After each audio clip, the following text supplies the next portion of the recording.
நண்பர்களுக்கு வணக்கம்.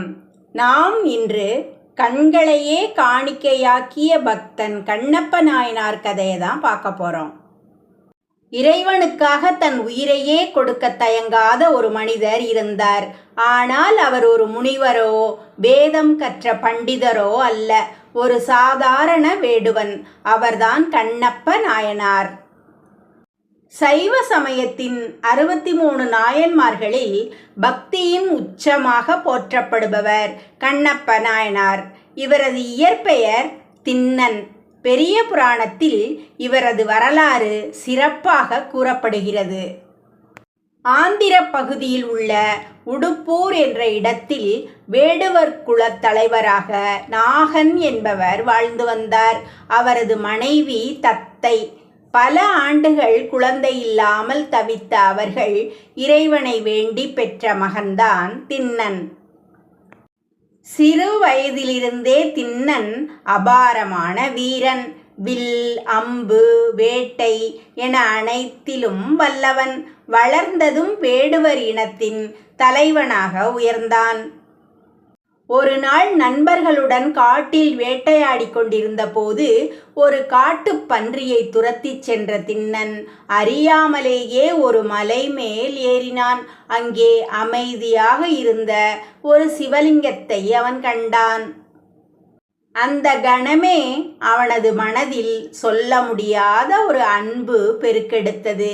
இந்த காட்டில் தனியாக யார் இருக்கிறார்கள்? இவருக்கு சாப்பாடு யார் தருவார்கள் என்று குழந்தை மனதுடன் எண்ணினான். பூஜை முறைகள் எதுவும் அவனுக்கு தெரியாது. ஆனால் அன்பு மட்டும் அளவில்லாமல் இருந்தது. அடுத்த நாள் வேட்டையாடிய சிறந்த இறைச்சியை எடுத்து வந்து சிவலிங்கத்திற்கு படைத்தான். ஆற்றில் இருந்து பாத்திரம் இல்லாததால் தன் வாயில் தண்ணீர் கொண்டு வந்து சிவலிங்கத்தின் மீது ஊற்றி அபிஷேகம் செய்தான். தலையில் வைத்திருந்த காட்டுப்பூக்களை இறைவனுக்கு சூட்டினான். விதிமுறைகளின்படி இது சரியான பூஜை அல்ல. ஆனால் அவன் செய்த ஒவ்வொரு செயலும் தூய அன்பிலிருந்து பிறந்தது.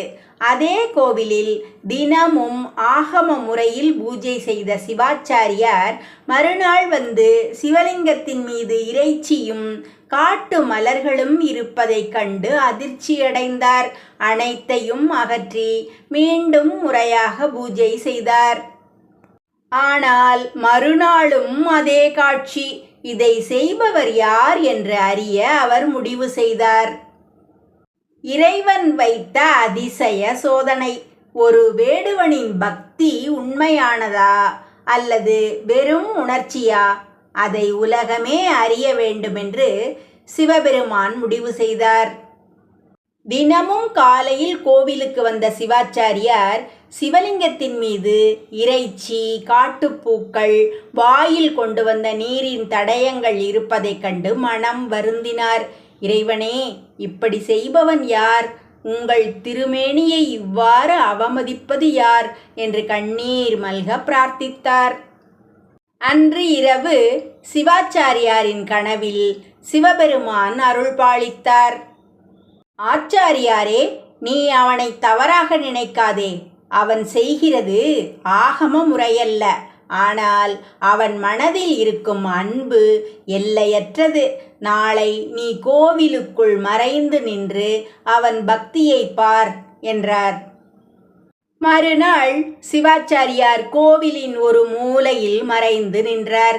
சிறிது நேரத்தில் திண்ணன் மகிழ்ச்சியுடன் ஓடி வந்தான். கையில் வேட்டையாடிய சிறந்த இறைச்சி, தலையில் பறித்த மலர்கள், வாயில் நிரப்பிய குளிர்ந்த நீர்.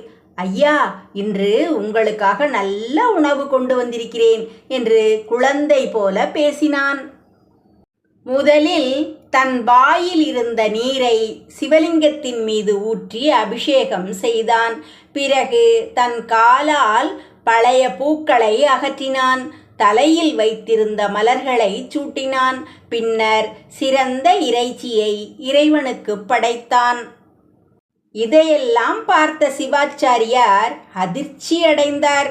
ஆனால் திண்ணனின் முகத்தில் இருந்த அன்பும் பாசமும் பரிவும் அவரை மெய்சிலிர்க்க வைத்தது. அந்த நேரத்தில் திடீரென ஒரு அதிசயம் நிகழ்ந்தது. சிவலிங்கத்தின் வலது கண்ணிலிருந்து இரத்தம் வழியத் தொடங்கியது. ஐயோ, என் ஐயனுக்கு என்ன ஆனது என்று பதறிய திண்ணன் சுற்றிலும் ஓடி மருந்து தேடினான். காட்டில் கிடைத்த இலைகளையும் மூலிகைகளையும் அரைத்து வைத்தான். ஆனால் இரத்தம் நிற்கவில்லை.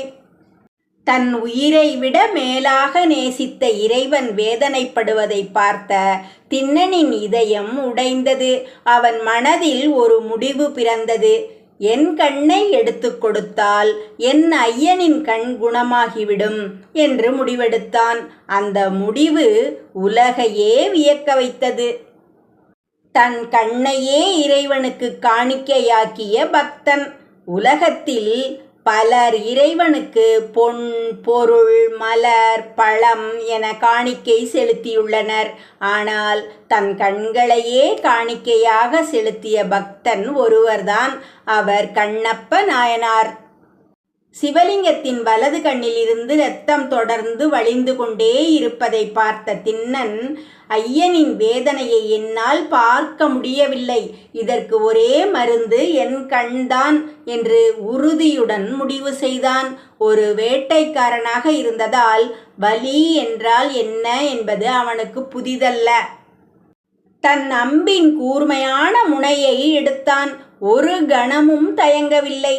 என் கண் போனாலும் பரவாயில்லை, என் ஐயனின் கண் குணமாக வேண்டும் என்று சொல்லிக்கொண்டு தனது வலது கண்ணை அகற்றி சிவலிங்கத்தின் இரத்தம் வடிந்த இடத்தில் வைத்தான். அந்த நொடியில் அதிசயம் நிகழ்ந்தது. சிவலிங்கத்தின் வலது கண்ணில் இருந்து வந்த இரத்தம் உடனே நின்றுவிட்டது. திண்ணனின் முகம் மகிழ்ச்சியில் மலர்ந்தது. ஆகா, என் ஐயன் குணமாகிவிட்டார் என்று குழந்தை போல ஆனந்தப்பட்டான். இதையெல்லாம் மறைந்து நின்ற சிவாச்சாரியார் பார்த்து கண்ணீர் விட்டார். இவ்வளவு பெரிய பக்தி இந்த உலகத்தில் இருக்குமா என்று அவர் வியந்தார். ஆனால் இறைவனின் சோதனை இன்னும் முடியவில்லை. சில நொடிகளில் சிவலிங்கத்தின் இடது கண்ணில் இருந்தும் இரத்தம் வழியத் தொடங்கியது. திண்ணன் மீண்டும் பதறினான். என்னிடம் இன்னும் ஒரு கண் இருக்கிறது, அதையும் என் ஐயனுக்கு கொடுத்து விடுகிறேன் என்று உறுதியாக முடிவு செய்தான். ஆனால் ஒரு சிக்கல் இருந்தது. இரண்டாவது கண்ணையும் எடுத்துவிட்டால் சிவலிங்கத்தின் கண் இருக்கும் இடத்தை அவனால் பார்க்க முடியாது. அப்போது அவன் ஒரு புத்திசாலித்தனமான வழியை நினைத்தான். தன் இடது காலின் பெருவிரலை சிவலிங்கத்தின் இரத்தம் வடியும் கண்ணின் மீது வைத்து, இந்த இடத்தை நான் மறக்க மாட்டேன், என் கண்ணை எடுத்த பிறகும் என் கால் விரல் இருக்கும் இடத்திலேயே அதை வைப்பேன் என்று கூறினான். அவ்வாறு தனது இரண்டாவது கண்ணையும் அகற்ற தயாரானான்.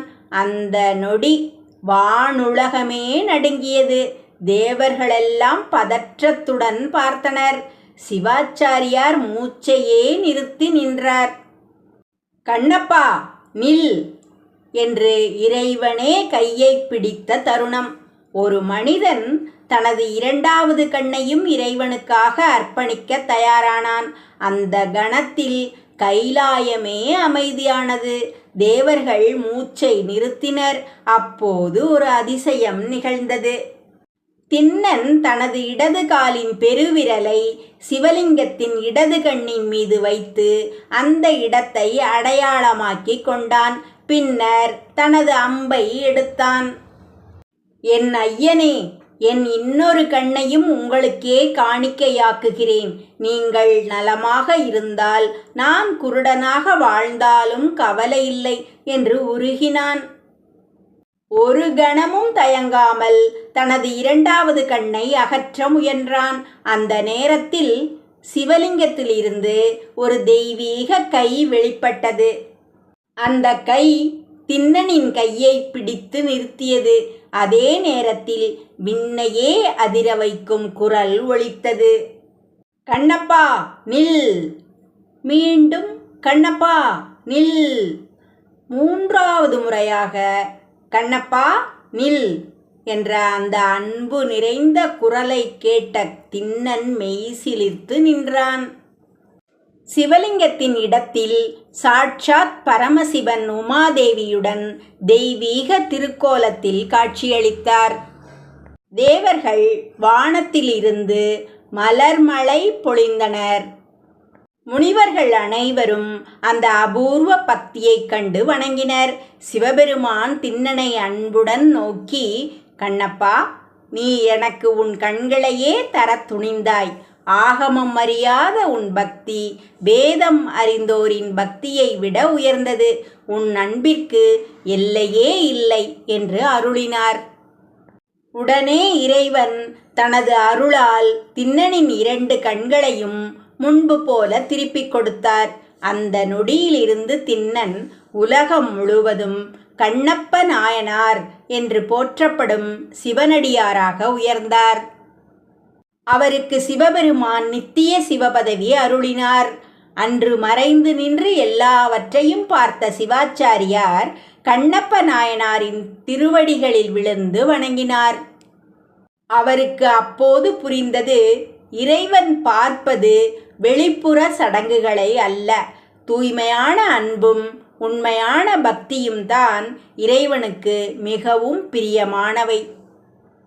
கண்ணப்ப நாயனார் நமக்கு சொல்லும் அழியாத பாடம், இறைவனிடம் என்ன கொடுக்கிறோம் என்பது முக்கியமல்ல, எந்த மனதுடன் கொடுக்கிறோம் என்பதுதான் முக்கியம். இதை உலகிற்கு வாழ்ந்து காட்டியவர் கண்ணப்ப நாயனார். கண்ணப்ப நாயனாரின் வரலாறு ஒரு பக்தனின் கதை மட்டுமல்ல, அது அன்பின் உச்சம், தியாகத்தின் சிகரம், உண்மையான பக்தியின் அடையாளம். வேதம் படிக்கவில்லை, ஆகமம் தெரியாது, மந்திரங்கள் தெரியாது, பூஜை முறைகள் தெரியாது. ஆனால் என் சிவபெருமான் பசியோடு இருக்கக்கூடாது, அவர் வேதனைப்படக்கூடாது என்ற அன்பு மட்டும் அவரது இதயம் முழுவதும் நிரம்பியிருந்தது.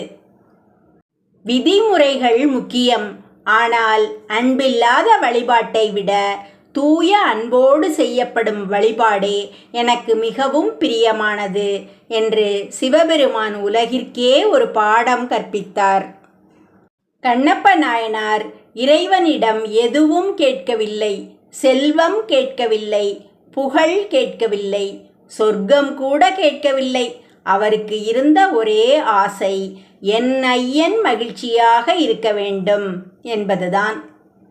அதனால்தான் அவர் 63 நாயன்மார்களில் என்றும் அழியாத இடத்தை பெற்றார். இன்றும் ஆந்திர பிரதேசத்தில் உள்ள ஸ்ரீ காளஹஸ்தி திருத்தலம் கண்ணப்ப நாயனாரின் பக்தியை நினைவூட்டும் புனித தலமாக போற்றப்படுகிறது. அங்கு சென்ற பக்தர்கள் கண்ணப்ப நாயனாரின் அளவற்ற பக்தியை நினைத்து சிவபெருமானை வழிபடுகின்றனர். இந்த வரலாறு நமக்கு சொல்லும் மிகப்பெரிய உண்மை என்னவென்றால், இறைவன் நமது ஆடம்பரத்தை பார்ப்பதில்லை, நமது செல்வத்தை பார்ப்பதில்லை, நமது உயர்ந்த நிலையையும் பார்ப்பதில்லை, நமது மனதின் தூய்மையையும் அன்பையும் மட்டுமே பார்க்கிறார். அன்புடன் சொல்லப்படும் ஒரு ஓம் நம சிவாய என்ற மந்திரம் 1000 வார்த்தைகளை காட்டிலும் உயர்ந்தது. கண்ணப்ப நாயனாரின் வாழ்க்கை உண்மையான பக்தி என்பது சடங்குகளில் இல்லை, அன்பில் இருக்கிறது என்பதை என்றென்றும் நினைவூட்டுகிறது. இதுவே கண்ணப்ப நாயனாரின் புனித வரலாறு. ஓம் நம சிவாய.